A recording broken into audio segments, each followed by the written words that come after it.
Muy buenos días con todas, con todos, con todes. Un placer, como siempre, tenerles esta mañana en una nueva sesión de coyuntura, hoy 14 de julio del 2026.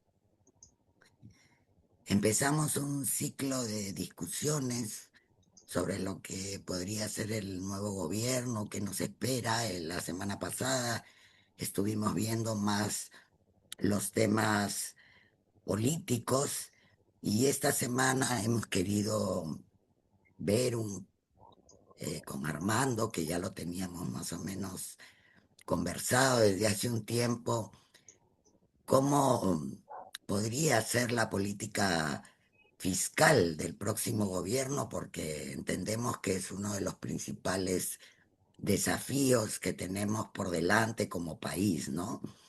Estamos en un contexto de bajo crecimiento económico, pero también hay mucha demanda social y se están viendo restricciones presupuestarias para algunos temas, ¿no? Entonces las decisiones sobre los ingresos, los gastos, cómo va a ser la inversión pública, van a ser determinantes y van a marcar, suponemos, una pauta, por lo menos en el corto plazo, a fin de mantener de repente un equilibrio en las cuentas fiscales. Pero a nosotros nos interesa cómo se va a financiar el desarrollo, la reducción de desigualdades también, como para debatir. Entonces, hemos invitado a Armando para que nos presente cómo ve el panorama y podamos tener unas consultas, una discusión.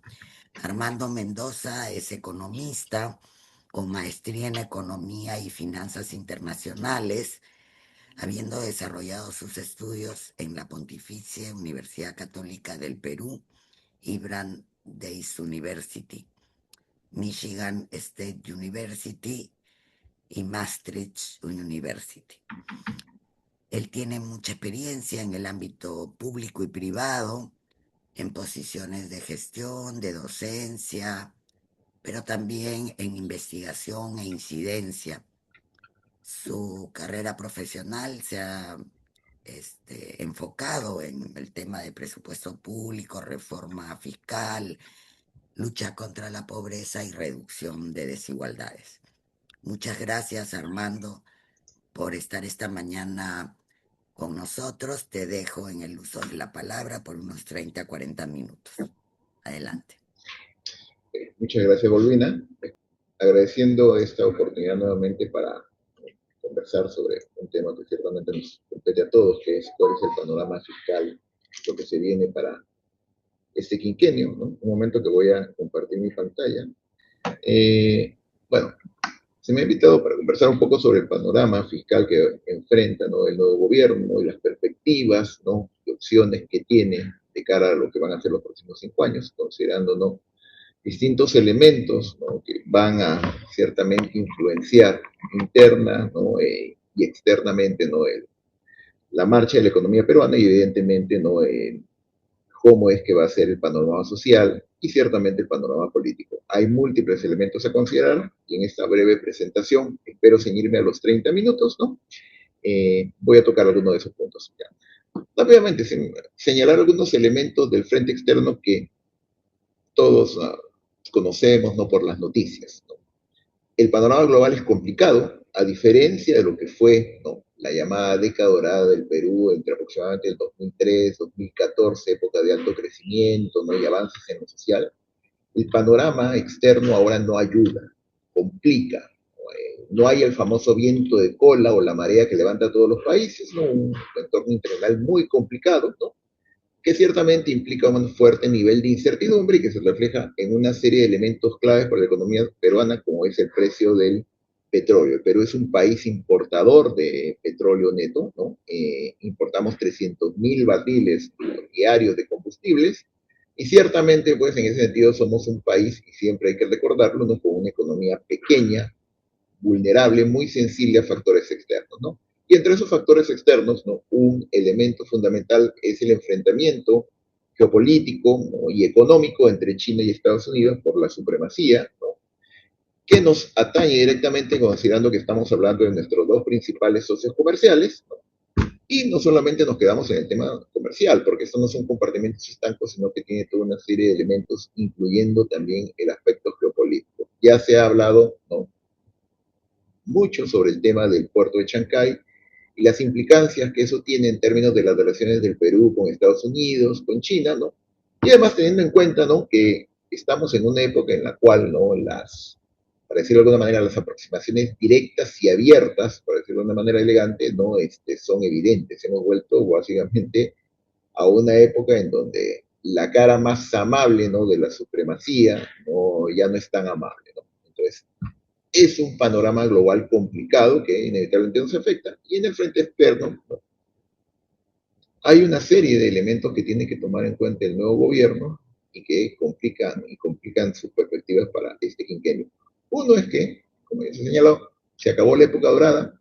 Durante la última década podríamos decir que ha sido una década perdida por múltiples factores, incluido el caos político, pero también por una ralentización, ¿no?, del crecimiento que por lo tanto ya no se traslada, ¿no?, a una reducción significativa de la pobreza, ¿no?, y de la pobreza tanto extrema como de la pobreza en general. En otras palabras, hemos llegado a una situación de inercia o de estancamiento, ¿no?, una suerte de meseta, como ustedes pueden ver en el cuadro, en donde incluso en algunos años, en algún caso, evidentemente en el 2020 por el tema de la pandemia, pero posteriormente, y aquí sí ya esto tiene una implicancia directa con el caos de la política de los últimos años, ¿no?, y la inefectividad de las políticas públicas, la pobreza volvió a crecer en el país. Actualmente estamos, ¿no?, en alrededor del 9, un cuarto de la población, ¿no?, estamos hablando de aproximadamente unos 9, 10 millones de personas, un 25% de la población aproximadamente que se encuentra en situación de pobreza,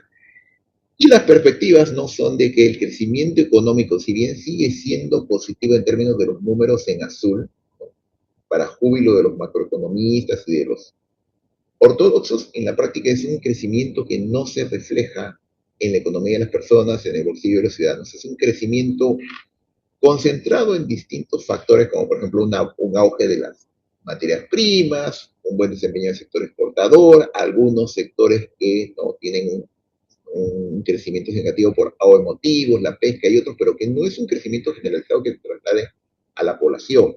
Y una buena demostración de este estancamiento económico y también social es este cuadro bien interesante. Es el ingreso real per cápita, es decir, por capacidad de compra de los peruanos en los últimos 10 años. Y ustedes pueden ver cómo al 2025 todavía no regresábamos a los niveles previos a la pandemia, al 2019. La pandemia fue hace 6 años y obviamente en ese momento nos golpeó y se cayeron nuestros ingresos. Pero el tema es que ya han pasado 5 o 6 años y todavía no volvemos ni siquiera a los niveles previos. Que tomamos en claro, tampoco es que el Perú en el 2019 fuera un paraíso de prosperidad y equidad. Entonces, creo que este gráfico muestra bien, a las claras, lo que ya es un segundo, ¿no?, un segundo periodo, una segunda década perdida, o mejor dicho, media década perdida, ya, del 2021 al 2026, media década perdida. Vamos a ver cómo nos va en esta década que viene y evidentemente pues será clave lo que haga el nuevo gobierno. Las metas que hay, ¿no?, en términos de poder llegar a alcanzar los objetivos de desarrollo sostenible del 2030 en temas claves como desnutrición crónica infantil, mortalidad infantil o anemia infantil, la verdad es que se ven bien lejanas. Estas metas podrían ser alcanzables, porque aún quedan 5 años, pero evidentemente eso implicaría una movilización de recursos, de capacidades y de esfuerzos, que la verdad es que va a ser muy complicado que se den, ¿no?, y que, ¿no?, si vemos el precedente, lamentablemente, de los últimos gobiernos y de los últimos años, va a ser ciertamente ilusorio. Ojalá me equivoque, pero la verdad es que veo muy difícil que se lleguen a alcanzar estas metas. Y obviamente ya para cerrar esta parte de un panorama complicado, la gobernanza por los suelos, ¿no? El carrusel de ministros, 18 ministros del Interior, 12 ministros de Cultura, 12 ministros de Energía y Minas, y así por el estilo, evidentemente te habla de un gobierno, ¿no?, de un ejecutivo que en estos años se ha debilitado de manera extrema, ¿no?, y donde ya, en realidad, como señalaba Paco Durán, ya podríamos decir que incluso hemos ido más allá de lo que era la captura del Estado, sino que ya estamos básicamente en la repartija del Estado. El Estado ya fue capturado y está en la repartija. Entonces, también uno de los desafíos que tendrá este nuevo gobierno es cómo controla y revierte ese proceso. Y ciertamente ahí ¿no? El escenario es muy, muy complejo, ¿no? Evidentemente, además vinculado al tema del crecimiento de la construcción. No es que en el Perú la construcción no haya sido siempre un problema grave, pero en los últimos años se ha incrementado ¿no? ese problema y todo esto tiene un impacto en el tema fiscal. Vamos con el tema fiscal. ¿Qué se puede decir? Primero que hay una presión muy fuerte por el incremento del gasto. Hay enormes demandas legítimas, ¿no? Y requerimientos de la población por los bienes y servicios que pueda proveer el Estado, que no disminuye, sino que ciertamente se incrementa y presiona ¿no? al aumento del presupuesto público, al incremento del gasto, lo cual en principio no debería ser problema. Sin embargo, es un problema porque mucho de este crecimiento de este gasto es inorgánico. ¿No? Mucho de este crecimiento de este gasto no se traslada necesariamente a mejores bienes y servicios para la población, en atención de los sectores más vulnerables, en atención a los temas prioritarios como ¿no? la prevención frente a los desastres naturales, ¿no? frente al avance de enfermedades endémicas en el Perú y otros rubros claves, sino fundamentalmente este incremento del gasto en muchos elementos es resultado del manipuleo y la negociación política. Este es un gráfico bien interesante del Consejo Fiscal que muestra cómo en el 2026 ¿no? Se incrementó dramáticamente más de 6.500 millones, ¿no? El gasto en remuneraciones, no como resultado de un tema planificado, ¿no? ya previsto, sino como resultado de iniciativas que tomó el gobierno, el Congreso, en donde básicamente nombramiento por aquí, bono por acá, aumento por acá, pensión por acá. No vamos a discutir si eso es legítimo o no, si esas demandas eran legítimas o no, pero fundamentalmente es gasto inorgánico porque no se sustentó con ingresos equivalentes. En otras palabras, el Congreso aprobó y que sea otro el que vea cómo se va a pagar eso, ¿no? Y todo esto, pues, tiene, digamos, su origen, ¿no? En el fallo del 2022 del Tribunal Constitucional que le otorgó al Congreso iniciativa de gasto. Es decir, que podían sacar leyes que va a generar gasto, que va a comprometer el gasto del Estado, sin necesidad de tener que sustentarlo con una fuente de ingresos. Lo cual básicamente, pues, para decirlo muy claro, es darle, ¿no?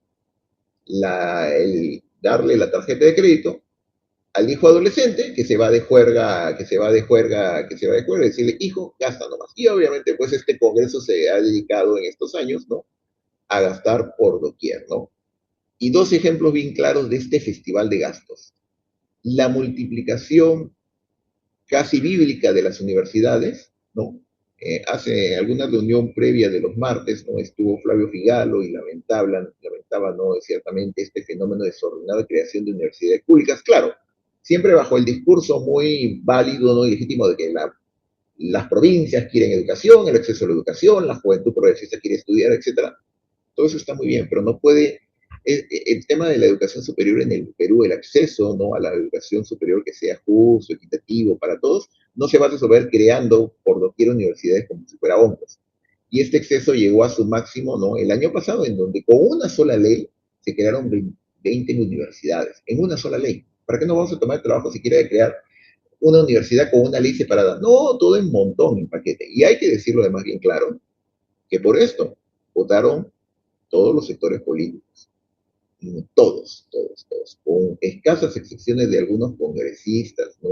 Que se pusieron, pero en términos de bloques, más allá de cualquier diferencia político-ideológica, todos votaron por este Festival de Universidades, que ciertamente muchas de ellas se justifica en términos de la demanda de la población, ¿no? Zonas alejadas, hay una masa crítica de jóvenes que quieren estudiar, pero que también hay que ponerlo en claro, en muchos casos fueron básicamente negociados. Un ejemplo bien claro, se ha creado una universidad en un pueblo, ¿no? Que tiene, creo que no llega a los 10.000 habitantes, que está a 15 minutos de Huancayo, en donde está la Universidad Nacional del Centro, que es enorme y que podría tranquilamente ¿no? Abastecer ¿no? la demanda universitaria de toda la región, que en realidad podrían reclamar más recursos. ¿Para qué se crea una universidad a 15 minutos en un pueblo donde no hay masa crítica? Y en donde además hay que señalar como anécdota, pues el que presentó esta ley le quería poner el nombre de su papá a la universidad, ¿no? Y no, ciertamente yo no extrañaría nada que el hermano de esa persona, de ese congresista, ¿no?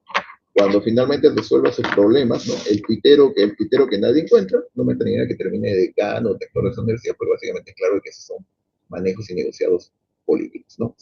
Y otro ejemplo de este Festival del Gasto, la evolución del presupuesto del Congreso. Ustedes pueden ver la manera escandalosa como se ha incrementado del 2021 en adelante, pero particularmente a partir del 2022-2023, se ha triplicado el presupuesto del Congreso, mientras que otros rubros clave del gasto del Estado peruano, como por ejemplo la lucha contra la tuberculosis, el VIH, ¿no?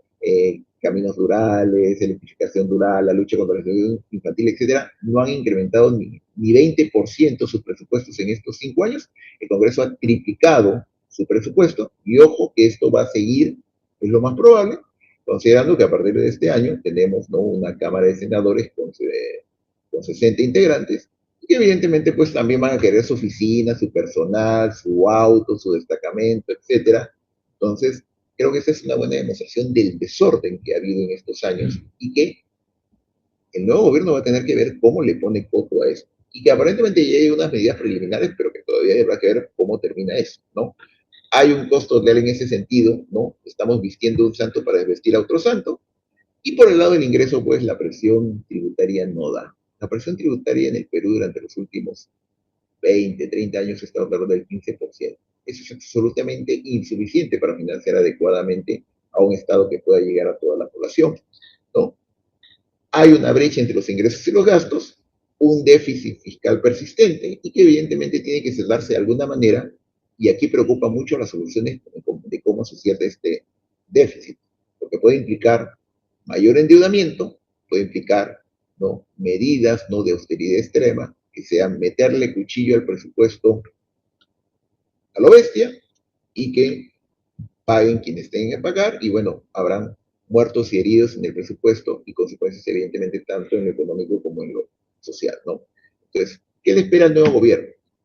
Una disputa, ¿no?, enconada por los recursos fiscales. No crece la torta, pero crecen, ¿no?, las manos, ¿no? Quieren una tajada de la torta y la disputa ahora es por ver quién se queda con una tajada más grande, más pequeña. En todos los niveles del Estado y en todos los sectores, ¿no? Más recursos para este ministerio, más recursos para esta entidad, más recursos para los gobiernos regionales, para los gobiernos locales. Y si no crece la torta, estamos en un escenario de, ¿no?, vestir a un santo desvistiendo a otro. El caso, por ejemplo, de los alcaldes, ¿no?, es bien interesante.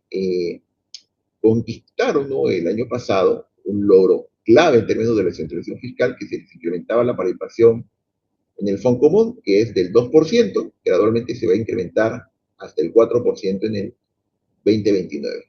Este es un logro importante en principio y es algo positivo, ¿no? Definitivamente es positivo, ¿no?, que los gobiernos locales, ¿no?, las municipalidades tengan más recursos propios y que además sean recursos determinados por ley, como es el caso del Fondo Común, de tal manera que no dependan de si le caigo bien al ministro, si el gobierno está contento con nosotros o no está contento, sino que sean recursos que ellos puedan manejar con mayor autonomía.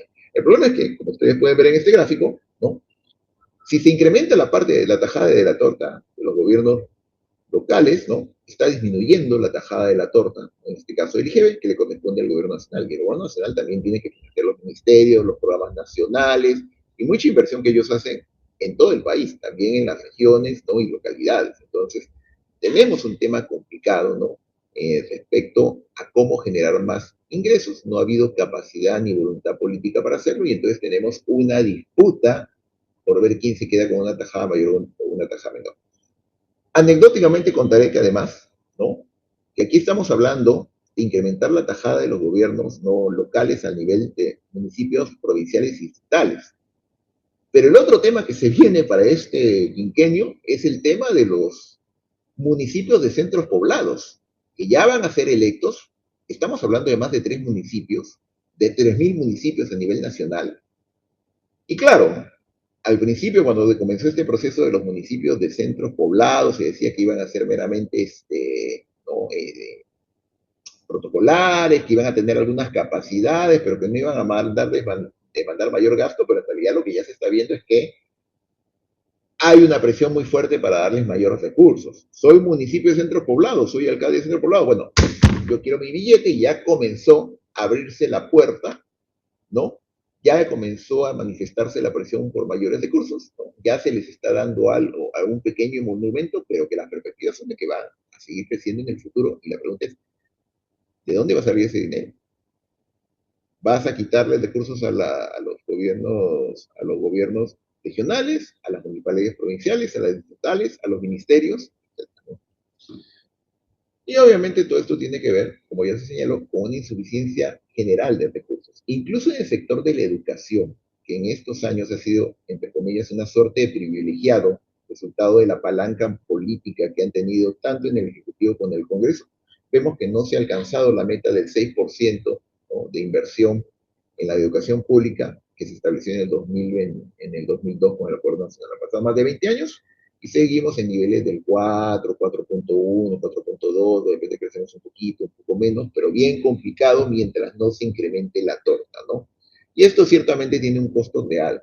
Si le incrementas, ¿no?, los sueldos a los maestros y no se incrementa el presupuesto, la asignación general para la educación, por algún lado vas a tener que recortar. Eso implica menos inversión en infraestructura o en servicios, o eso puede estarse expresando en fenómenos como lo que se vio hace algunas semanas, ¿no? Con el tema de la reducción de las becas bicentenario y las becas, ¿no?, 18, ¿no? Obviamente, lo cual tiene un impacto. Entonces, aquí estamos yendo a un panorama muy complicado, en donde no solamente en el sector de educación, sino en otros sectores se va a dar este tema de una creciente demanda por recursos, ¿no? Y otras medidas que este Congreso, que ya va de salida, ha venido aprobando, ¿no?, como las pensiones a los maestros y la reintroducción de la famosa cédula viva, que va a tener implicancias en los próximos años muy, muy severas para el presupuesto de la educación. Si se le incrementa, ¿no?, a los maestros por algo de motivos, automáticamente por el principio de la cédula viva, se le va a tener que incrementar la pensión a los maestros jubilados y cesantes, ¿no? Y nadie está diciendo que no sea correcto o justo o legítimo incrementarle las pensiones a los maestros, porque ciertamente los niveles actuales de 800, 700 soles eran completamente inaceptables. Entonces, ¿y de dónde vas a financiar ahora estas pensiones que van a ser de 3.500, 4.000 soles? Que además son 180.000 maestros en este momento jubilados o cesantes. Pero si a eso le agregan los que en el futuro, el medio millón que se van a ir jubilando gradualmente, vamos a tener una presión muy fuerte sobre los recursos del Estado, ¿no? Y además, por el lado del ingreso, un Congreso que se dedicó a meterle cuchillo por todo lado, ¿no?, al sistema tributario, regalando a diestra y siniestra amnistías y beneficios tributarios. Creo que el ejemplo más saltante fue el de la introducción de la ley de promoción agraria, o ley Klimper 2.0, que se estima que va a implicar 20.000 millones de soles por los próximos 10 años en beneficios tributarios para ese sector, es decir, impuestos que el Congreso no va, digo, que el gobierno no va a recaudar, que la caja fiscal no va a tener. Y un sector que además no tenía ninguna necesidad, ¿no?, de estos beneficios tributarios, porque era un sector ya grande, consolidado, exitoso, ciertamente, ¿no? Y que además, durante los años en los que no estuvo vigente la ley Klimper original, estamos hablando del 2021, 22, 23, 24, 25, fue cuando más creció, lo cual deja en claro que la idea de que, bueno, pues el éxito de la agroexportación o de otros sectores depende de más o menos presión tributaria, no es tan cierto. El éxito de la agroexportación depende de otros factores, mano, costos competitivos, buena ubicación geográfica, el tema del agua, el suelo, el clima. El Perú tiene unas ventajas comparativas enormes frente a otros países, ubicación geográfica, el puerto de Chancay, etcétera. Hay otros factores. Entonces, la falacia de que, bueno, pues si no me das mi beneficio tributario me voy a la quiebra, la verdad es que eso no se sostiene. Sin embargo, eso vende, ¿no?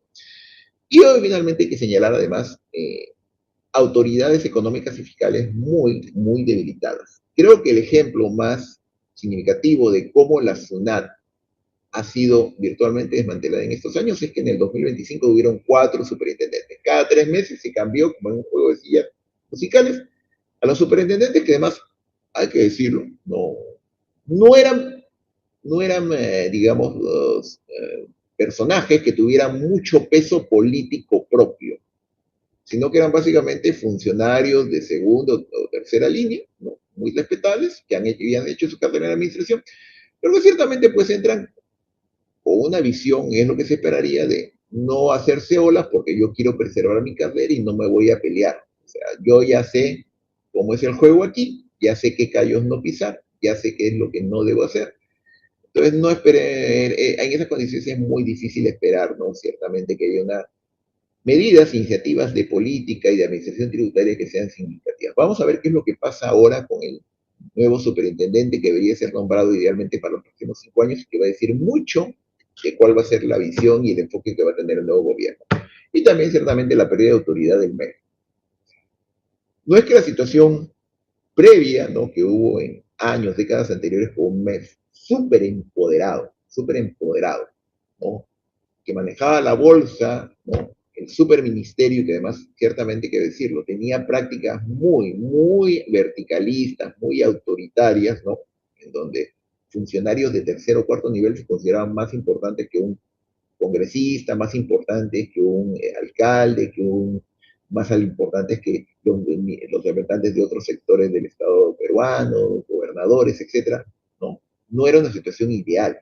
Pero lo que tenemos ahora con un MEF extremadamente debilitado es, la verdad, chocante y ciertamente negativo. Dos ejemplos. Uno, hace un par de años, ¿no?, el Ministerio de Economía y Finanzas buscó deducir el drawback, que es un beneficio que reciben, una suerte de devolución o de subsidio que reciben los exportadores, que es del 3%, ha sido así por décadas, pero que en realidad, por múltiples motivos, ya no es tan necesario, ¿no? Entonces planteó deducirlo gradualmente al 1%, lo que sucedió es que, bueno, saltaron los grandes exportadores y el ministro de ese entonces tuvo que retroceder. Otro ejemplo de este desorden en lo fiscal y pérdida de autoridad del MEF, el endeudamiento de la Municipalidad de Lima, que ustedes han visto en las noticias, en donde no, el alcalde de ese entonces, región de ese entonces, dijo, bueno, yo voy a endeudarme. El MEF trató de ponerle algún coto con algún decreto de urgencia, tratando de poner algún límite a los topes de endeudamiento. Obviamente, pues hubo ahí un choque político, ¿no?, y con un ejecutivo muy debilitado, en donde además no dependía, ¿no?, del soporte de las bancadas en el Congreso, y en donde en realidad tener media docena de congresistas o una docena de congresistas era suficiente para ser, ¿no?, el fiel de la balanza. Bueno, pues el Ministerio de Economía y Finanzas también nuevamente retrocedió, se desdijo, ¿no?, y autorizó le dio vía libre a esta, ¿cómo se llama?, a este endeudamiento que, como ustedes han visto, es muy problemático, ¿no?, y va a generar, ¿no?, en los próximos años, yo me temo, ¿no?, una situación muy complicada. Yo no descarto que en algún momento el Estado peruano tenga que entrar al rescate de la municipalidad, a apalancar financieramente a la municipalidad de Lima, ¿no?, lo cual al final terminaremos pagando todos, ¿no? Entonces, tenemos una fiscalidad, ¿no?, la verdad, muy golpeada, y en una situación en donde las urgencias no se van a ir. Se habla de si este gobierno tendrá, el nuevo gobierno tendrá luna de miel o no tendrá luna de miel. Bueno, yo creo que las circunstancias y el escenario no le van a permitir tener una luna de miel ni en lo fiscal ni en otros rubros, ¿no? Las urgencias como el tema del niño costero, ¿no? Para el 2026, 2027 van a estar allí, y obviamente la atención, ¿no?, de esta y otros fenómenos, ¿no?, la atención de estas y otras demandas de gasto va a requerir, ¿no?, hilar muy fino en términos de los ingresos y de los gastos. ¿Cómo voy de tiempo, Molvina? ¿Estoy dentro de los tiempos? 5 minutitos más, ya. Y ojo con las soluciones, entre comillas. Un tema que no se está hablando mucho es la explosión de las obras por impuestos. En los últimos 3 años, un ejecutivo muy debilitado y sin legitimidad, y un Congreso muy debilitado y sin legitimidad, sin embargo, paradójicamente se lanzaron a un festival de obras por impuestos, ¿no? Eh, de la mano de un proinversión que se ha convertido en la superentidad del Estado peruano, la superentidad del Estado peruano. Yo me atrevería a decir que en algunos aspectos con más poder en este momento que el Ministerio de Economía y Finanzas. Entonces ustedes pueden ver cómo solo en esto, lo que va de los 6 meses de este año, con un Ejecutivo y un Congreso que ya se va, se han aprobado más de 5.000, casi 6.000 millones de soles en obras por impuestos, más que en todo el año pasado, y ustedes pueden ver cómo en 2024, 2025, 2026 se dispararon las obras por impuestos. Ahora bien, el mecanismo de obras sobre impuestos, en donde un particular asume una obra pública o un servicio público, ¿no?, a cambio de un crédito fiscal, en principio no es algo malo. Es un mecanismo que puede ser muy útil, muy beneficioso. problema es que lamentablemente en la experiencia que vive en el Perú es que hay serios problemas de eficiencia y transparencia. No hay evidencia concluyente que las obras por impuestos acá en el Perú sean más baratas, más rápidas, más convenientes y menos controversiales que otros mecanismos de inversión pública. Y además, de todas maneras, implican una reducción en los ingresos del Estado, porque claro, hago la obra ahora, pero eso implica que no voy a pagar impuestos en el futuro, tengo un crédito fiscal, entonces menos recursos para el Estado. Y si además de eso agregamos que han habido múltiples denuncias de obras por impuestos que se han convertido en un caudal de corrupción, ciertamente yo diría que hay que tener mucho cuidado con estas falsas soluciones. Solo para cerrar aquí, decir que las obras por impuestos no es otra manera que, las concesiones de toda la vida. Y en el Perú ya sabemos lo que ha sido la experiencia con las concesiones. La carretera interoceánica de Odebrecht fue una concesión. La línea amarilla fue una concesión. Provía de Lima, etcétera. Todos estos escándalos fueron concesiones. Bueno, las obras por impuestos de alguna manera también es un equivalente de unas concesiones. Entonces, si no hay un adecuado manejo en términos de eficiencia, en términos de transparencia, la verdad es que yo me temo de que vamos a tener muchas sorpresas desagradables en los próximos años, ¿no? ¿Qué es lo que se viene? ¿Qué sigue? Una señal bien importante. El Congreso en el 2022, como ya señalé, el Tribunal Constitucional le había otorgado el cheque en blanco, ¿no? Y ciertamente uno de los sectores que aprovechó de esto fue quien ahora está en el Ejecutivo. Entonces, un poco estamos en un esquema de la vaca, no se acuerda cuando fue ternera. El cheque en blanco, ¿no? Con la iniciativa de gasto para el Congreso, está muy bien cuando uno está en el Congreso, pero cuando uno es ejecutivo, está al otro lado al otro lado, ¿no? De la calle, ciertamente la situación cambia. Y por eso, yo me atrevería a decir, y muchos consideran que no es casual, que justamente este fin de semana, ¿no? El Tribunal Constitucional le interpretó y se la interpretó y restableció aparentemente no el tema de eliminar la iniciativa de gastos al Congreso. ¿Cómo se sostendrá esto con el nuevo Congreso? ¿Cómo terminará esto? Si efectivamente esto ya es una señal de retorno a un esquema de disciplina y de orden fiscal, que en principio sería positivo, probablemente haber que ver cómo eso se implementa y se ejecuta, y cómo esta señal, ¿no?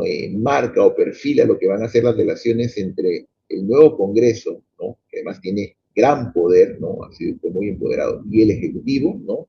Eso todavía está por verse, pero ciertamente esto ya está perfilando algunos elementos, ¿no? Que podrían ser de controversia, dado que muchos de los grupos, ¿no? Que han entrado al Congreso son reciclados, ¿no? Del anterior Congreso y ya se habituaron a tener acceso a la tarjeta de crédito. Entonces, ¿cómo se van a construir, de crear las relaciones con el Ejecutivo? En donde, como ya señalé, la situación que había previa, ¿no? En décadas pasadas, era de un ministerio de economía súper empoderado, en donde habían ministros que se jactaban, ¿no? Se han jactado públicamente de, yo le digo no a los gobernadores, a los alcaldes, los tengo ahí esperando, si no me da la gana yo no les suelto recursos sin mala suerte.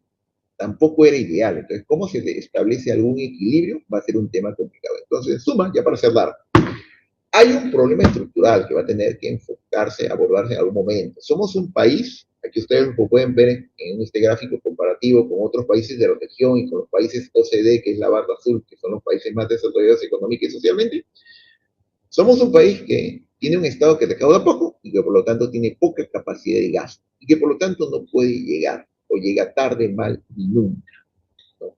Este no es un tema de ideologías. Aquí seguimos atrapados en los años 90 y el neoliberalismo y el estatismo.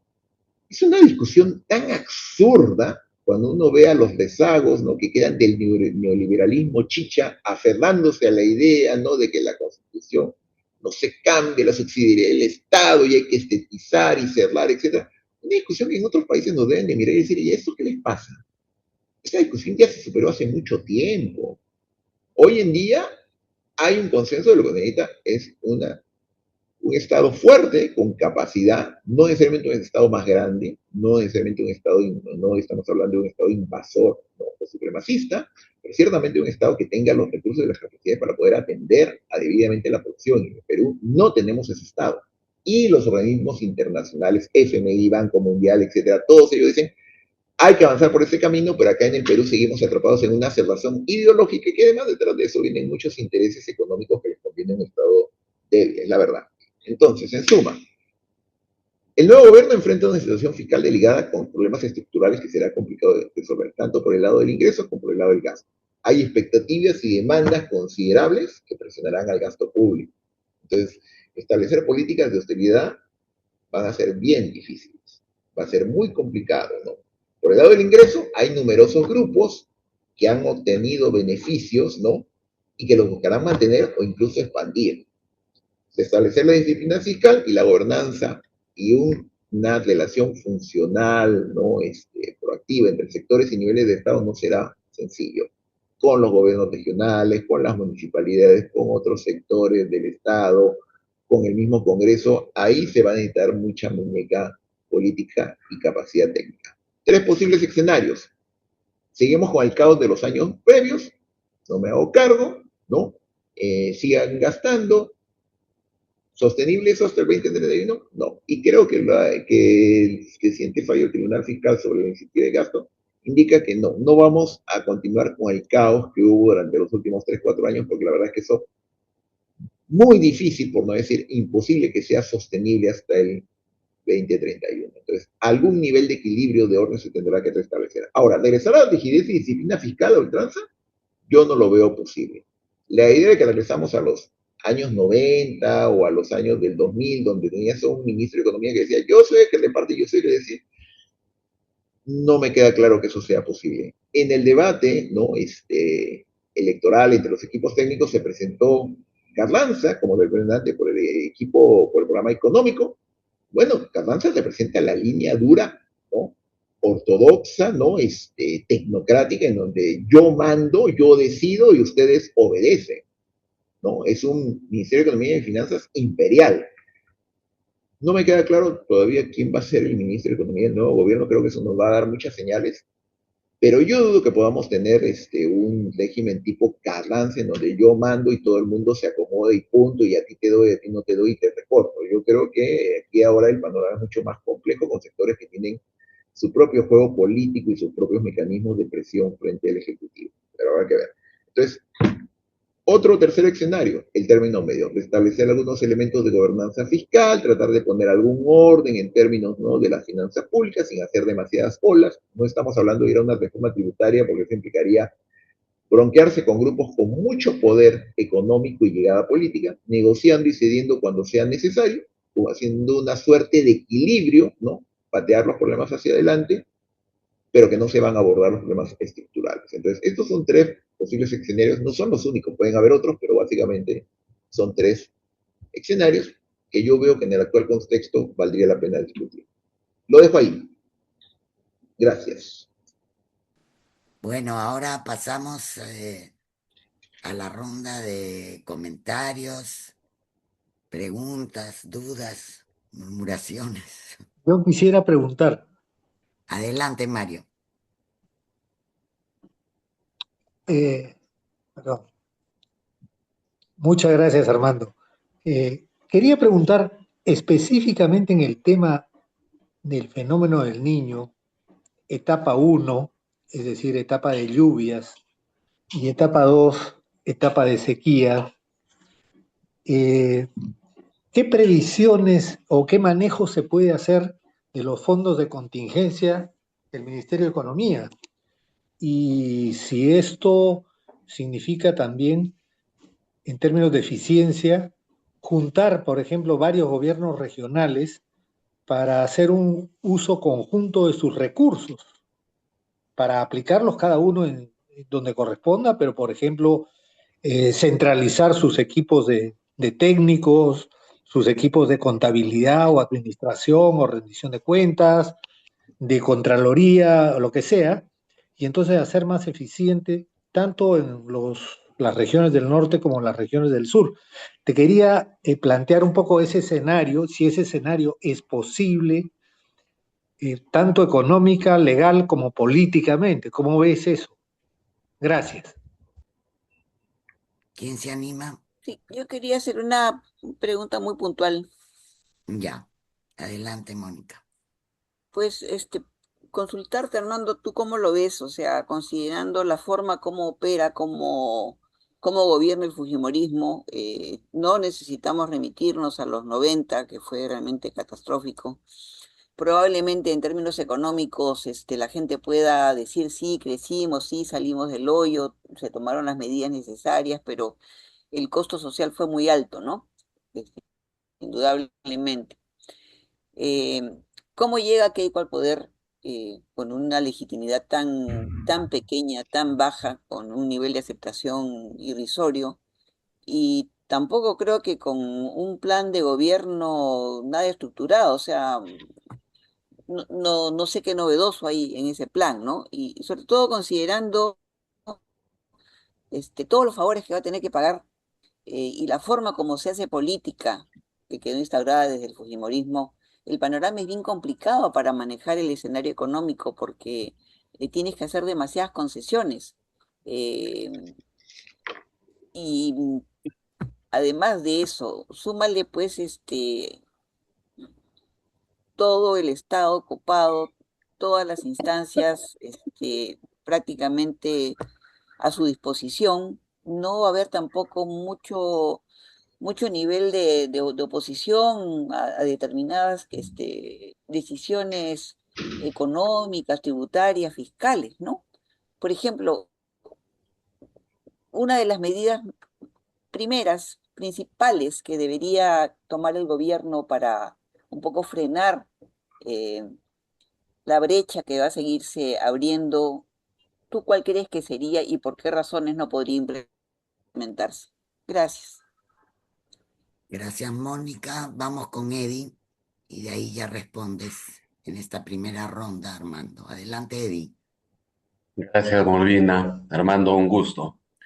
¿Qué está pasando en distritos y provincias? El mecanismo de control, sí, termina siendo nominal.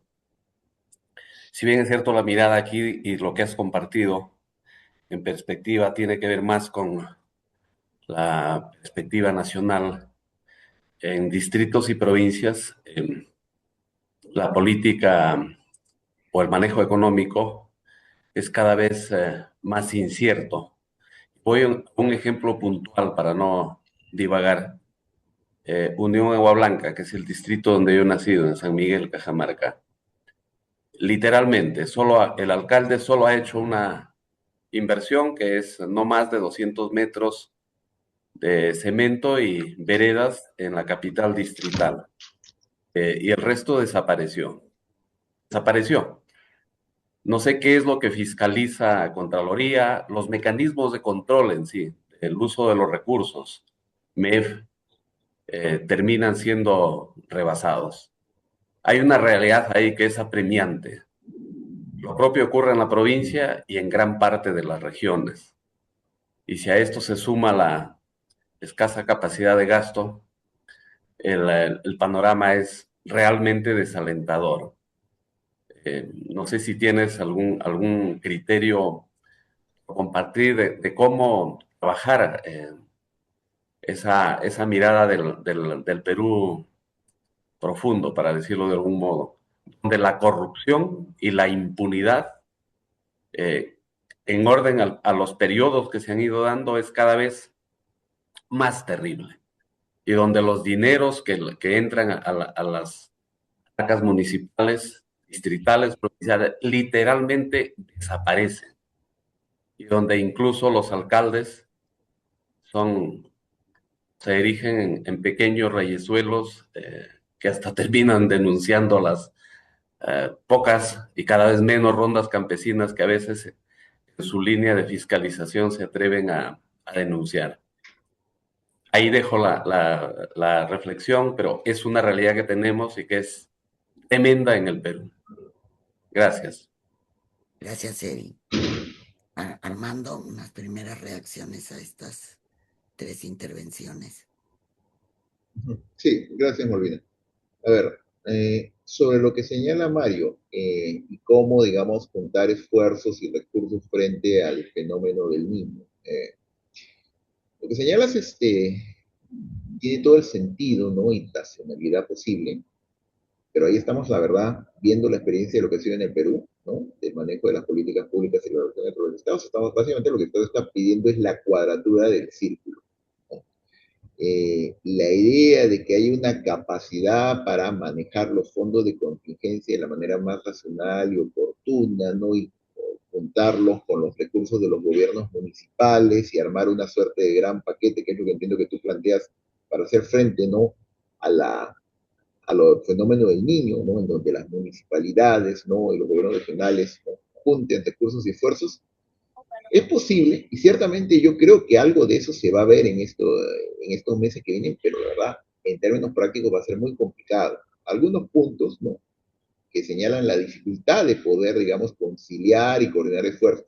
Uno, toda la pugna que ha habido respecto al reciente crédito suplementario, ¿no? El último que aprueba este gobierno y este Congreso, y toda la disputa de si debería o no debería ser aprobado por el gobierno y el Congreso saliente o dejarlo, patearlo para que lo vea a partir de agosto, ¿no? El nuevo Congreso y el nuevo Ejecutivo, ¿no? Y finalmente, qué es lo que se estaba atendiendo, ¿no? Con ese crédito suplementario, se van, no recuerdo, 9 millones, y cuánto eso realmente iba o no iba, ¿no?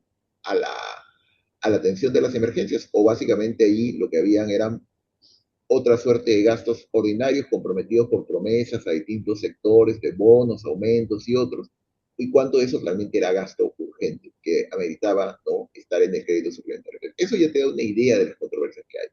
Y por otro lado, tú señalas el tema de que a nivel subnacional, regiones y municipios, ¿no? Junten recursos. Eso debería de ser una salida, una opción para hacer frente no solamente al fenómeno del niño, sino a otras demandas de gasto en donde una única localidad, una única jurisdicción no tiene suficientes recursos o capacidades, juntarse con otras. Pero lamentablemente en el Perú, ¿no? Somos muy individualistas y preferimos ser ya no cabeza de ratón en lugar de cola de león, sino preferimos ser cabeza de mosquito, de microbio, mientras yo tenga la mía y chape la mía. Punto. Una buena prueba de eso es las mancomunidades. Existe en el presupuesto público, ¿no?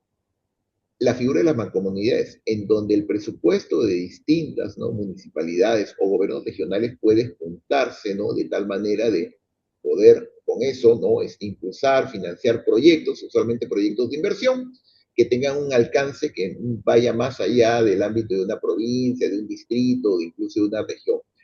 ¿Cuánto dinero está en la figura de las mancomunidades, ¿no? En el presupuesto de las municipalidades. Bueno, en el presupuesto inicial, en enero de este año, de las municipalidades en todo el Perú, había cero soles dedicados en el rubro de mancomunidades. Nadie se había juntado con nadie. Hoy día, a julio, ese monto que está como la figura de mancomunidades en el presupuesto son 4 millones de soles. 4 millones. Y las municipalidades creo que manejan como 4.000, 5.000 millones de soles. Nadie quiere juntarse con nadie. Aquí es lo que existe la mentalidad de yo tengo la mía, yo la manejo y nadie más se mete. Punto. Y yo veo que es lo que hay. Y eso va un poco también en la lógica de lo que señalaba, ¿no? Eddie en su intervención, ¿no? El tema, ¿no? De que los gobiernos locales en muchos casos se han convertido los alcaldes en una suerte de pequeños leyesuelos, ¿no? Que hacen y deshacen, ¿no? Con poca eficiencia y poca transparencia. Y ciertamente, pues, eso tiene mucho que ver con el tema de entonces yo, mis recursos no los suelto, no coordino con nadie, porque si coordino, entonces tengo que mostrar cómo van mis finanzas, en qué voy a gastar, qué no voy a gastar, mayor transparencia, mucho más complicado para las movidas que yo quiero hacer. Y aquí hay muchos elementos que tienen que ver, ¿no? Respondiendo a la pregunta de Eddie respecto a lo que se puede o no se puede hacer, y la gente es bien compleja en el caso de los gobiernos subnacionales y en general. Hay un problema serio de corrupción. La Contraloría, ¿no? Cuando estaba Nelson Chak hace algunos años, tenía su observatorio, ¿no? Anticorrupción y estimó en un informe que se perdía aproximadamente el 14-15% del presupuesto de las municipalidades cada año por corrupción, directamente por corrupción. Un monto enorme, ¿no? En los gobiernos regionales era el 20%. Y bueno, el avance de la corrupción y de los malos manejos y de la poca transparencia, pues en todos los niveles de Estado es impresionante. Y incluso la misma Contraloría es un buen ejemplo. Hace poco, ¿no? Ahora ya con el nuevo Contralor ha saltado la noticia de que licitaron 300.000 por 300.000 soles, si mal no recuerdo, cable para los trabajadores para que pudieran ver el mundial. O sea, la Contraloría haciendo una licitación por $300.000, 300.000 soles, para darle cable a los trabajadores para que vean el mundial. Entonces, ya vamos viendo por dónde van las prioridades y el desorden que hay en términos, ¿no?, del manejo de los recursos en el Estado peruano, en donde prácticamente no se salva nadie, ni tirios ni troyanos. Entonces, ¿cuál debería ser una agenda básica en términos de las municipalidades? A mi entender, hay muchas aristas: capacitación, mayor transparencia, ¿no? Y ciertamente, ¿no?, impulsar la unificación, ¿no?, de recursos y de esfuerzos. Pero lamentablemente acá en el Perú, pues la tendencia muy fuerte es hacia la dispersión y atomizarse, cada uno con su pequeña tajada del pastel. Como ya señalé, uno de los temas que a mí más me preocupa, no solamente en términos fiscales, sino en términos también políticos, en términos en general del panorama de la descentralización, es el avance de las municipalidades de centros poblados, que detrás tienen una demanda legítima. Uno va a los centros poblados y te dicen, pero es que si no nos constituimos como municipalidad, jamás nos va a llegar nada, porque el centralismo de Lima se reproduce a nivel de la región, a nivel de la provincia y del distrito. Y lo que te van a decir cualquier centro poblado es, el alcalde solamente se preocupa por la capital del distrito y ya cambió 20 veces la banca del parque porque ahí están los votos, pero a nosotros que estamos en el centro poblado, en el caserío, ni nos hace caso. Bueno, pues entonces nos constituimos como centro poblado. Pero yo creo que eso también contribuye a la dispersión y al desorden del Estado peruano. No podemos ser un Estado tan fragmentado, ¿no? Y vamos a ver qué es lo que pasa en los próximos años en términos del avance de los municipalidades de centros poblados, que no solamente van a demandar y ya están demandando, ¿no?, poderes, ¿no?, capacidades de gestión, sino también los recursos que van vinculados a ello. Entonces, ¿de dónde van a salir esos recursos? Y finalmente, para el tema de lo que señalaba Mónica, más allá de posiciones ideológicas y políticas y simpatías o antipatías, siendo bien objetivos, el escenario no es sencillo para el próximo gobierno. Y no sería sencillo, hubiera ganado quien hubiera ganado. Tienes a un Congreso empoderado, un Estado peruano fragmentado, ¿no? Invadido por mafias, colonizado por los múltiples estados, un retroceso general de la presencia no estatal y el avance de las economías ilegales, la informalidad y otros fenómenos, ¿no? Una ciudadanía, ¿no?, alienada de los asuntos públicos y hostil al aparato político, ¿no?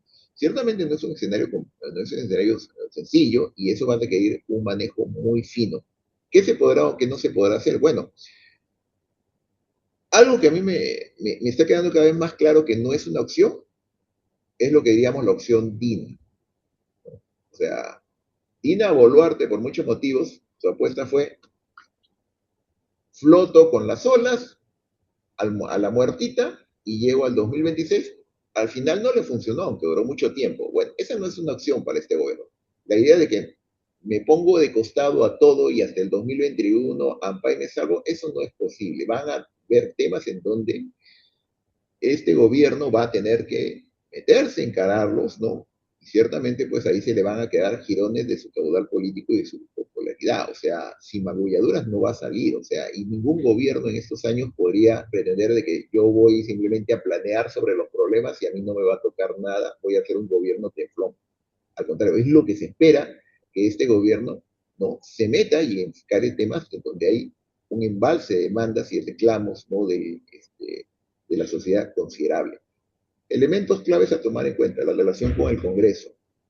Esta señal que se ha dado, ¿no?, respecto al retiro, ¿no?, o a la eliminación digamos, de la iniciativa de gasto, dice mucho, pero igual va a tener que tener alguna negociación, algún nivel de negociación, ¿no?, y de manejo con el Congreso, que además también nuevamente es un Congreso de múltiples, ¿no?, grupos, y en donde ciertamente hay algunos grupos que van a tener un poder dirimente y que además ya se acostumbraron a la idea de que ese poder dirimente que yo tengo en votos lo convierto en presión y acceso a recursos.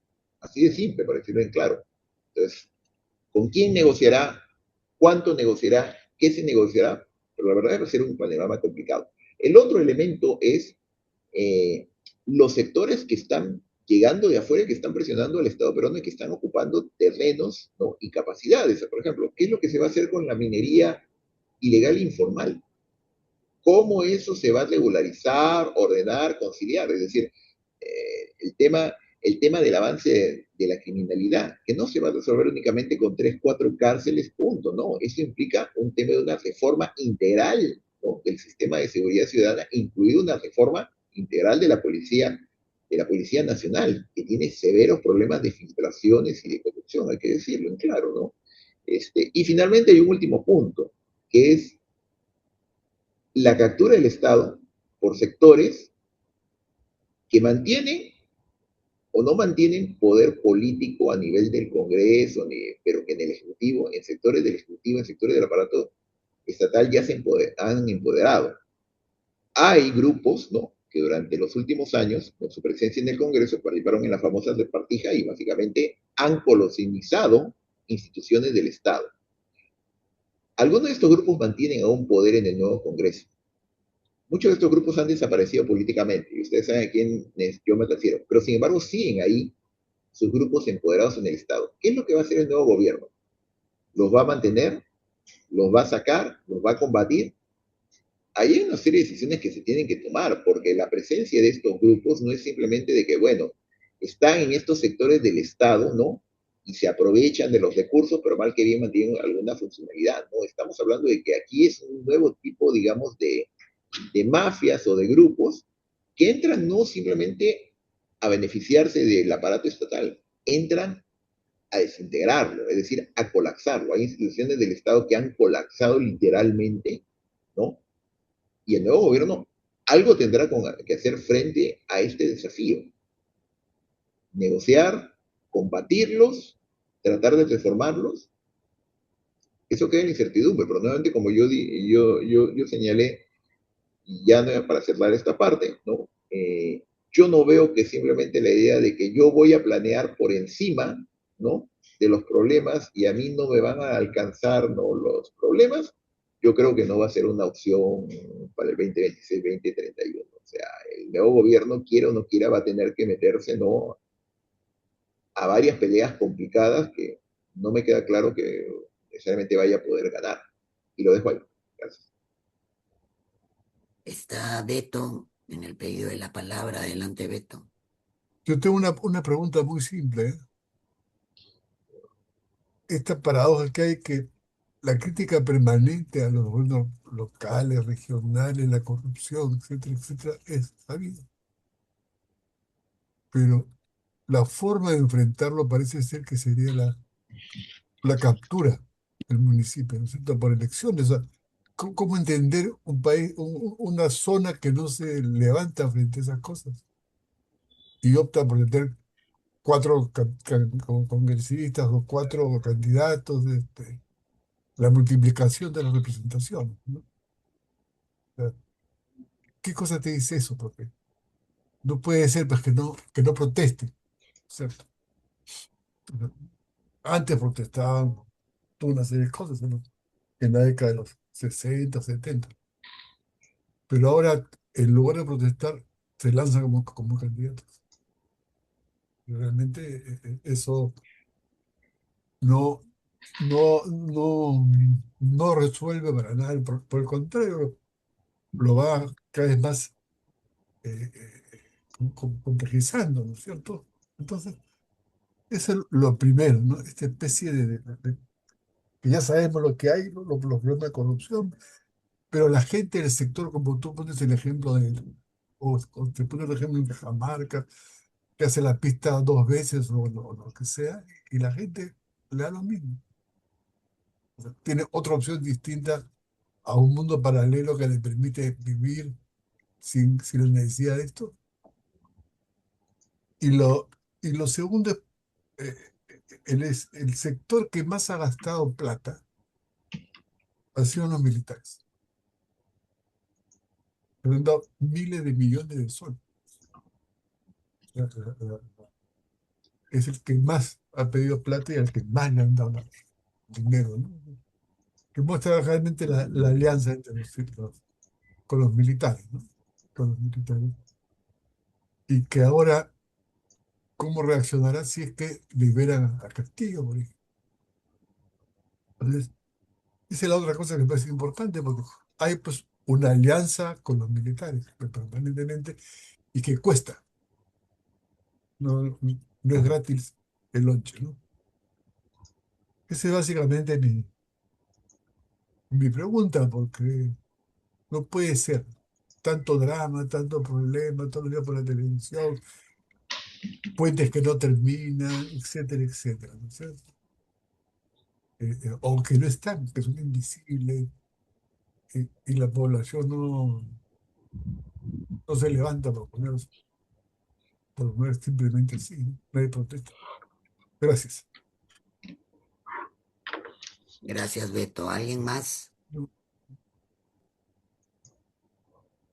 Yo me animo, pero estaba dudando porque no sé si las preguntas son pertinentes, pero mira, es verdad que la situación fiscal que tú has descrito es cierta, pero yo estaba recordando, Keiko dijo yo voy a gobernar como Alberto, y un factor fundamental de la gobernanza de Alberto fue dar pequeñas obras, digamos, no hospitales, pero sí ambulancia, no colegios, pero sí escuelas, ¿no es cierto?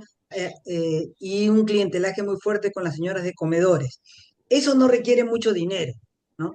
Alberto sí lo tenía, porque recuerda que tenía de las privatizaciones, aumentó la presión tributaria porque Alan la había dejado en 4%, él la pasó a 14%, y también con todo eso consiguió nueva deuda.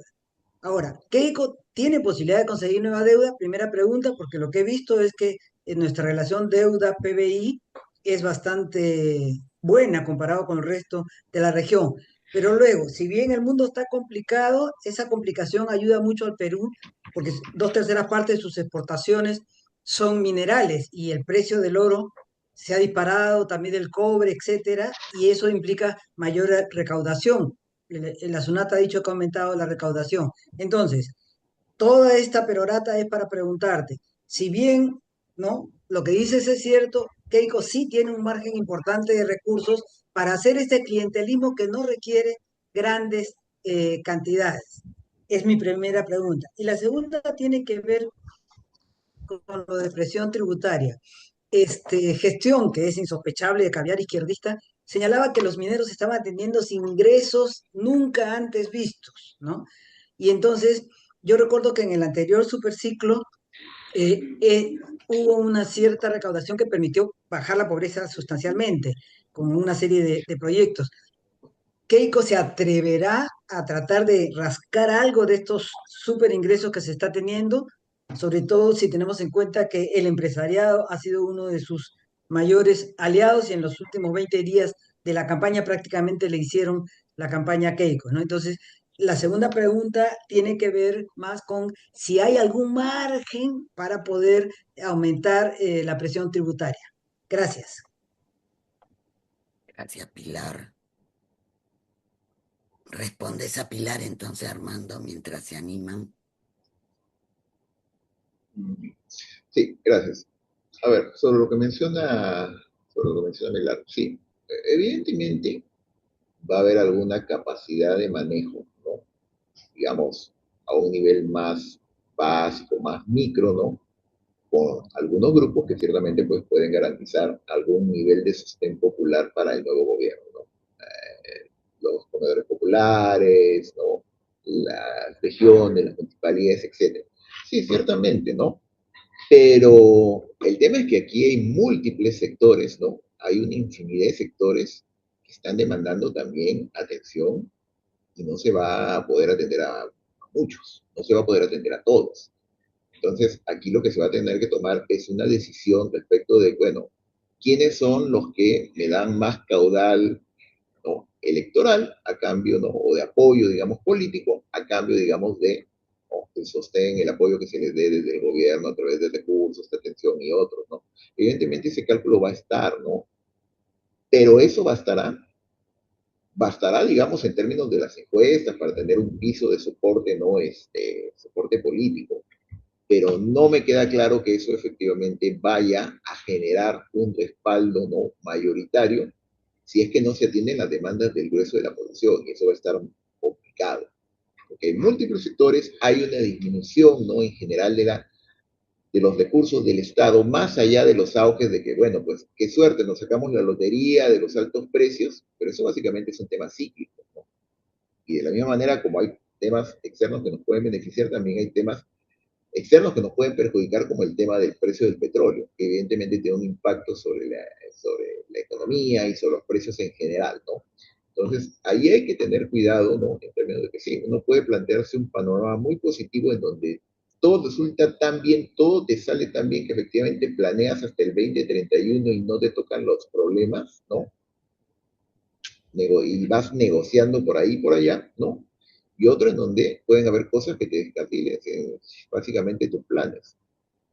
¿Cómo le haces frente a lo del fenómeno del niño? ¿Cómo le haces frente a las demandas de múltiples sectores por nombramientos, bonos, incremento de sueldos, el famoso efecto espejo? ¿Cómo haces frente a las presiones, ¿no?, por mayor gasto, ¿no?, por parte de los gobiernos locales y regionales? O sea, eso también va a implicar una capacidad de negociación.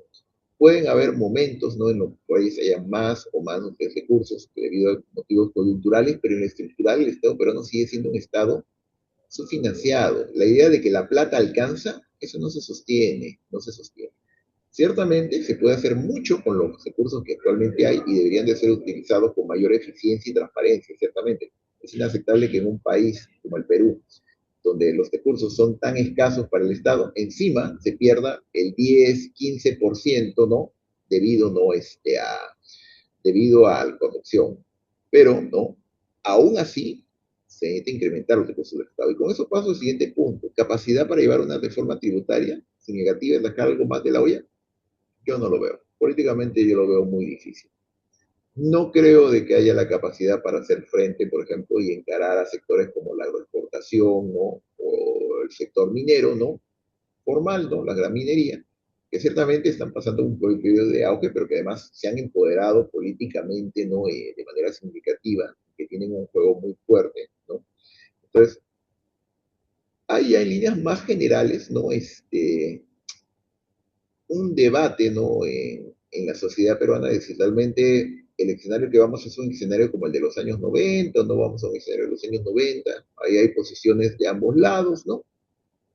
Yo me atrevería a decir de que un escenario como el que habían hace 2, 3 décadas ya no es posible. Ese nivel, digamos, de autoridad, ¿no?, de autoridad y de control y de dominio que había sobre el Estado peruano y en general sobre las políticas públicas y en general sobre la vida política, ¿no?, para bien o para mal, yo creo que ya no es posible. Yo creo que el escenario ahora es mucho más complejo, incluso dentro del mismo Estado, en donde no es como que el Ejecutivo llega y bueno, ahora sí yo controlo todo. Hay, como ya he señalado en estos años, grupos que han tomado literalmente, ¿no?, y controlado, literalmente colonizado ministerios, han colonizado instituciones, que bueno, ahora, ¿qué es lo que se va a hacer? Se va a pactar con ellos, se va a negociar, se les va a combatir, se les va a erradicar, se les va a deformar. Ahí la cuestión queda abierta, las preguntas quedan abiertas, ¿no? Entonces, ciertamente yo igual veo un escenario bien complejo y en donde tampoco es que el gobierno, ¿no?, el nuevo gobierno pueda decir como señor, bueno, yo voy a planear y voy a aprovecharme de que como los precios están altos y voy a tener un poco más de recursos, entonces voy a favorecer a estos mis sectores, mis bases, y el resto, bueno, que se las arreglen, ¿no? Yo veo ese escenario muy complicado también. Gracias, Armando.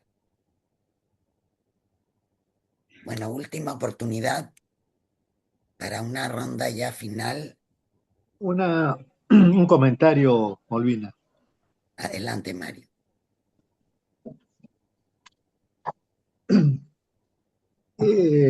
Más que una pregunta, es una reflexión sobre el manejo presupuestal a lo largo del año.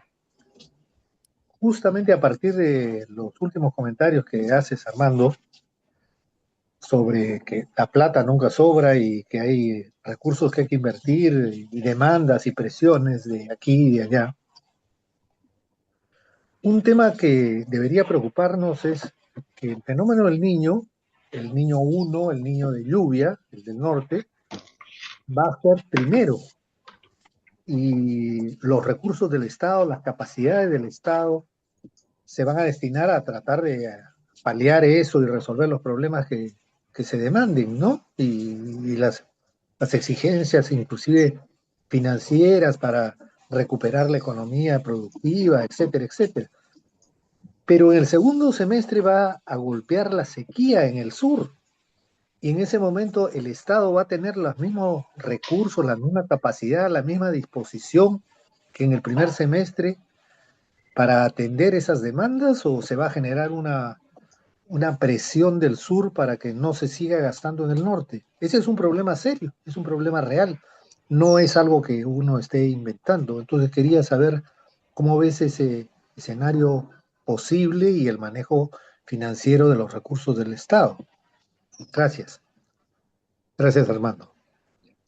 Bueno, esos son los dilemas que se van a plantear. Es bien conocido, ¿no? Estamos hablando de un sur que es radicalmente opositor al nuevo gobierno, ¿no? Por no decir hostil. Y un norte que básicamente es la base de poder popular del nuevo gobierno. El nuevo gobierno gana y eso a muchos les ha sacado roncha un montón de voto popular. Y eso es innegable, o sea, incluido de las zonas del norte, que son en principio las que van a ser más golpeadas, ¿no? Inicialmente, y luego el problema de la sequía que bien ha señalado Mario, ¿no? Eso va a implicar alguna serie de decisiones. ¿A quién priorizo? ¿A quién atiendo? ¿A los que me apoyaron toda la vida? ¿O a aquel sector que quizá yo quiero ganarme?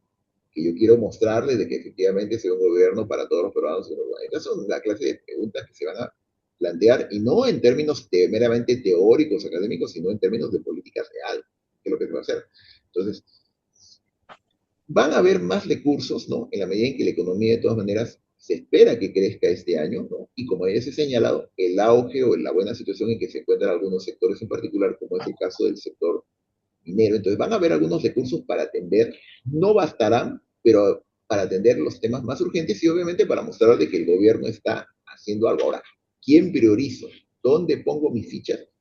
Eso va a ser un tema complicado, porque además nuevamente habrán toda una serie de otras demandas que estarán allí, por parte de los gobiernos municipales en general, por parte de los trabajadores del Estado, por parte de la ciudadanía en general, etcétera. Hay, como ya señalé, ¿no? Una serie de rubros urgentes como el tema de la seguridad ciudadana, en donde evidentemente hay muchas medidas que se tienen que tomar a nivel legal, administrativo, operativo, etcétera, de reforma, pero que también van a militar más recursos. También, como ya señalaba, ¿no? Hay actores con juego propio, ¿no? Que demandan también su participación en términos de recursos del Estado peruano. Entonces, va a ser complicado para el nuevo gobierno poder atender todas estas demandas y ver dónde priorizo y qué priorizo. Que si bien hay una insuficiencia crónica de recursos en el Estado, también es cierto que además hay el pecado acumulado por encima de que, siendo pocos los recursos, muchas veces los recursos ni siquiera se terminan de gastar adecuadamente. Y aquí un poco vuelvo a lo que señalaba Eddie en su momento sobre los gobiernos municipales. La falta de capacidad de gestión en muchas municipalidades se traduce en que el presupuesto que tienen no lo llegan a ejecutar. Históricamente, las municipalidades aproximadamente dejan sin ejecutar el 30% de su presupuesto. Y hay municipalidades que terminan el año y solamente ejecutaron el 20% de su presupuesto, 30%, ¿no? Hace poco salió una noticia que al mes de julio, al primer semestre de este año, había más de 100 municipalidades en el Perú que no habían ejecutado más del 5% de su presupuesto. Entonces, el tema de tener más recursos es clave, pero igual de clave es el tema de cómo utilizar esos recursos de la manera más oportuna y eficiente. Y eso implica pues un desafío en términos de capacidad de gestión que va a ser complicado, porque tener un aparato político para campañas es fácil, pero tener un aparato de gobierno es una cosa completamente diferente. Uno puede tener un aparato político de campaña, de cabildeo, de propaganda muy fuerte, pero eso necesariamente se traduce en capacidades de gestión, en capacidades técnicas, en capacidades y experiencia de manejo de un Estado peruano que además, como ya se ha señalado, ha sido en los últimos años no fragmentado en una serie de islotes en donde distintos grupos políticos han dado su participación. Y ese va a ser un desafío volver a otra vez a integrarlos y ordenarlos al menos mínimamente. Especialmente, como ya señaló, con las urgencias del fenómeno del niño, las demandas sociales, el avance de las economías ilegales, la inseguridad ciudadana, y una ciudadanía que en general que es escéptica, ¿no? Entonces, nuevamente, más allá de cualquier diferencia o simpatía ideológica o política, no es nada fácil el panorama del nuevo gobierno. Gracias, gracias, Armando.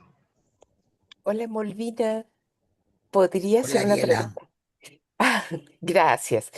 Em, Armando, yo quería preguntarte o comentar con respecto a la pregunta de Pilar sobre los recursos que van a provenir de nuestras exportaciones mineras, oro, etcétera, que hay una tendencia muy fuerte a la caída de estos productos desde hace 3 meses y eso se debe a la inflación de Estados Unidos y a los anuncios de que probablemente las tasas de interés van a subir para controlar la inflación. Y además por la desconfianza que ejerce el enorme volumen de la deuda de Estados Unidos, lo que hace que los bonos del Tesoro, o sea, los títulos que emite para pagar, los títulos que emite para solventar su déficit fiscal, eh, estén cada vez más altos y que son, ustedes saben que los bonos del tesoro son recursos en los que los países invierten o para ahorrar como parte de sus reservas de Banco Central. Entonces, esto hace que el oro haya sido en estos últimos meses, esté siendo menos demandado y que los precios hayan caído muy fuertemente, de 4.100 la onza a 3.500 y lo mismo la plata, el zinc, el cobre, etcétera, etcétera. Bueno, eso simplemente quería agregar. Gracias. Sí, gracias. Rápidamente sobre lo que tú señalas. Bueno, es la constatación de que somos una economía, así les moleste a muchos, ¿no? Pese a todo el crecimiento y desarrollo de las últimas décadas, ¿no? Que somos un país con una economía pequeña, poco competitiva, poco desarrollada, ¿no? Por no decir subdesarrollada, muy heterogénea, y que es extremadamente vulnerable a elementos externos, ¿no? Y claro, eso se puede interpretar desde el lado positivo o desde el lado negativo. Y en los momentos positivos, sí, el Perú se sacó la lotería de los minerales y se dispara el precio del cobre y se dispara el precio de nuestras exportaciones, y, ¿no? Y la hicimos linda, ¿no? Hay ministros de Economía que lo han dicho abiertamente, dijeron, bueno, hay que prenderle velitas a China para que suba el precio del cobre, o ya nos enganchamos para los próximos 30 años porque la economía china nos va a arrastrar con su demanda. Somos un país muy vulnerable y eso puede jugar positivamente, ¿no? O negativamente, pues como ha señalado bien, ¿no? Ariela, los precios aparentemente han empezado a revertirse, aparentemente por múltiples motivos, incluidos, ¿no? La política, ¿no? Económica, comercial de Estados Unidos y el entorno internacional tan complicado, están empezando a caer los precios de nuestras materias primas. El impacto que eso tenga a mediano y largo plazo, bueno, pues es predecible que eso se traducirá en una menor recaudación tributaria. Ahora bien, eso es muy fluctuante, de repente se recuperan los precios o siguen cayendo. Pero nuevamente, eso es apostar a la lotería y a que nos va a ir bien. Y claro, para el nuevo gobierno será muy tentador decir, bueno, vamos a apostar a que vamos a tener un boom exportador y de la agroexportación y de la minería en los próximos años, y con eso basamos en eso nuestras proyecciones, y por lo tanto entonces no hay que emprender una reforma tributaria, no hay que reducir la informalidad, va a haber plata. Pero eso nuevamente es apostar a factores que no se controlan, ¿no? Y habrá que ver para dónde van, no van. Y ya para cerrar, simplemente señalar lo que mencionaba Pilar, y es un punto que sí vale recalcar la pena porque no se está comentando mucho, el tema del endeudamiento y qué capacidad tiene el actual gobierno para endeudarse. Primero que nada, acorde a la ley, ¿no? De responsabilidad y prudencia fiscal, ¿no? El tope de endeudamiento no debería ser mayor al 30% del PBI. Y eso ya se rebasó en el contexto de la pandemia y actualmente está, si mal no recuerdo, en 35% del PBI. O sea, estamos por encima del tope de endeudamiento. Y más bien lo que deberíamos de hacer es apostar a reducir el endeudamiento, el tope de endeudamiento, es decir, pagar deuda, reducir su peso y volver al 30%. No me queda claro que eso se vaya a lograr en los próximos años, ¿no? Dadas las urgencias fiscales, y de hecho hay un riesgo de que eso se incremente, y de hecho ya se está incrementando de manera subrepticia y van a haber elementos que van a sumar a la deuda del Estado peruano, que van a generar una situación bien complicada que va a tener que afrontar el nuevo gobierno. Yo me temo que eso en algún momento va a implicar una situación de toma de decisiones drásticas. ¿Qué sucede? Que hay muchos elementos de la deuda pública, ¿no? Que no son tan transparentes. Y hay muchos elementos sueltos que aparentemente no figuran como deuda pública en principio, pero que comienzan a acumularse. Por ejemplo, las garantías a Petroperú, los miles de millones de dólares, ¿no? Que el Estado peruano ha puesto en garantías, capitalización y otros a Petroperú, al final terminan siendo una cuasi deuda del Estado peruano, porque pongámoslo en claro, para los inversionistas internacionales no hay diferencia entre Petroperú y Estado peruano. Esa es una diferencia, digamos, hasta cierto punto artificiosa en términos legales, administrativos, que se puede manejar en el Perú, pero para afuera no hay ninguna diferencia. Esto son obligaciones del Estado peruano y eso suma. Eh, las OPORI también suman en la medida en que reducen los ingresos del Estado. Las concesiones también suman. Las obligaciones contingentes con las concesiones también van a sumar a la carga de obligaciones del Estado peruano y se van a convertir eventualmente en una suerte de cuasi deuda. Y hay entidades del Estado, como ya se vio el caso de la Municipalidad Metropolitana de Lima, que se ha endeudado por 4.000, 5.000 millones de soles, ¿no? Ese es un monto significativo, ¿no? Y además, recuerden que la Municipalidad Metropolitana de Lima tiene una serie, ¿no?, de controversias judiciales en el CIAD y en Estados Unidos, y más no recuerdo, por el tema de las, ¿no?, de las concesiones, línea amarilla, etcétera, etcétera. Y si las pierde, ahí van a haber obligaciones que va a tener que pagar. Y, ¿no?, los inversionistas, ¿no?, ¿cómo se llama? Las contrapartes, no es que van a demandar, no es que van a exigir su pago a la Municipalidad de Lima, pero van a exigir al Estado peruano, van a demandar al Estado peruano y van a ganar. Entonces, ahí hay una suerte de falacia de decir, bueno, pero ese es deuda de la municipalidad, ese es deuda de Petroperú, ese es deuda de esa concesión. No, al final todo eso termina acumulándose como una obligación financiera que va a tener que responder el Estado peruano, sea deuda pública oficial o no sea deuda pública oficial. Al final, igual, eso suma. Y un último punto para cerrar. El Perú, la deuda soberana del Perú, en estos momentos, acorde ya a algunas de las agencias internacionales, ¿no?, de calificación de riesgo, ya está en el límite entre lo que es grado de inversión y lo que es grado especulativo. En los últimos 3, 4 años, justamente como resultado del desorden en el manejo de las finanzas públicas, los ratings de, de la deuda del Estado peruano han caído sustancialmente. Entonces ya no somos la estrellita de Sudamérica, que todo el mundo quiere invertir en el Perú y comprar algunos. No, ya hemos empezado a perder nuestra imagen de solvencia, ¿no?, de solvencia fiscal que teníamos, mal que bien, con todos sus defectos que se logró durante las últimas décadas. Ya estamos en la línea que separa grado de inversión, que es la recomendación de comprar, y lo que es ya bono especulativo, que significa, ¿sabes qué? Olvídate. Y además agregando con respecto a lo que ha señalado Ariela, ¿no?, que si se incrementan las tasas de interés en Estados Unidos, eso va a generar un efecto espejo y también va a subir las tasas de interés en general para la deuda de todos los países, ¿no? Y eso va a tener impactos, ¿no?, ciertamente en nuestra capacidad de poder tomar deuda. Vamos a tener que asumir deuda más cara, ¿no?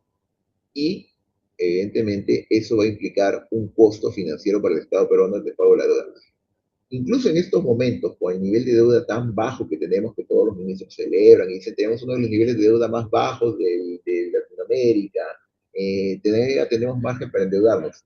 Ya en este momento, el servicio de la deuda se lleva más del 10% del presupuesto público. Este año van a ser como 30.000 millones dedicados solamente al pago de deuda, intereses y repago. Incluso con una deuda tan pequeña, ya miren lo que nos implica en términos de demanda sobre el presupuestal.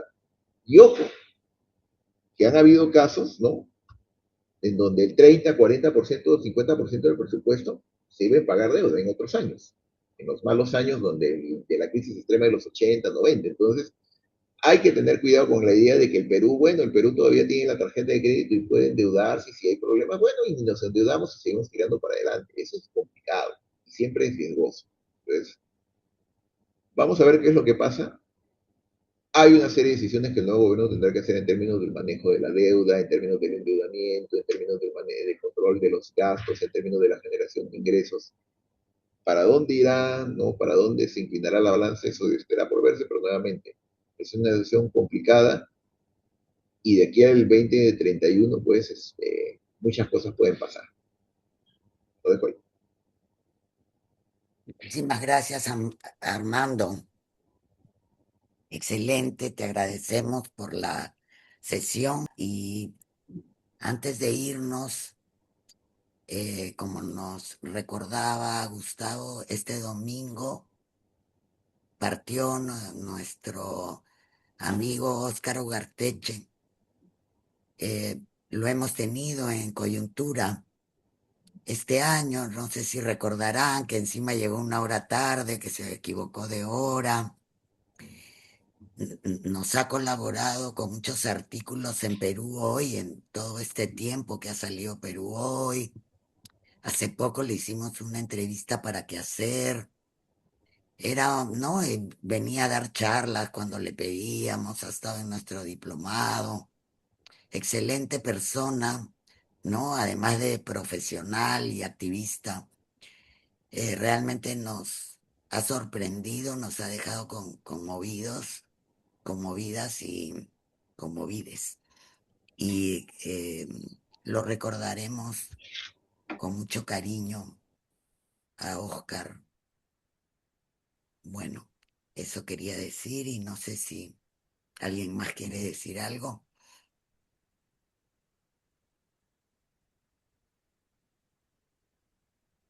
Creo que lo has dicho todo, Molina. Cada uno tiene sensaciones muy particulares, ¿no? Sí, Yo lo conocí a Ojar cuando tenía 12 años, imagínense, en Mollendo. Y a lo largo de la vida, después estuvimos en letras.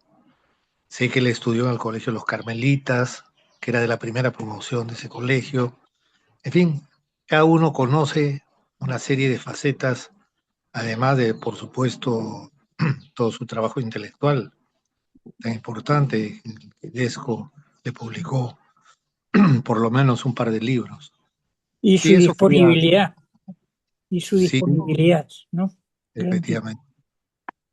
Su gran humor, nunca hay que olvidarse su gran humor. Sí. Bueno, Eso era. adiós. Gracias.